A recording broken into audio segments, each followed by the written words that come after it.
Hello and welcome to the Culinary Exchange. My name is Matthew, and in this video we're making evaporated milk. To make evaporated milk, I have a medium pot, and in it I've placed 5 cups of milk. Evaporated milk is regular milk which has had about 60% of the water removed. I'm going to track how much water is removed by weight. 5 cups of milk weighs roughly 40 ounces. So I'm going to put it on the stove over a gentle simmer and let it reduce until the milk weighs about 16 ounces.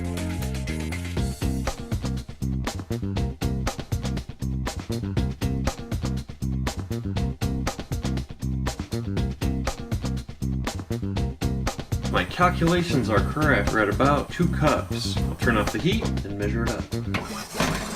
See if we get close to 2 cups. Just a little bit more than where we should be. We can leave it like that, or just simply add a dash of milk back up. That issue. What am I going to do with my evaporated milk? Make macaroni and cheese, of course. And there you have it. That's how you make evaporated milk. Hey, for more great recipes and cooking tips, come visit us at theculinaryexchange.com. And before you go, make sure you hit subscribe so you don't miss any upcoming videos. I'm Matthew. Thanks for watching.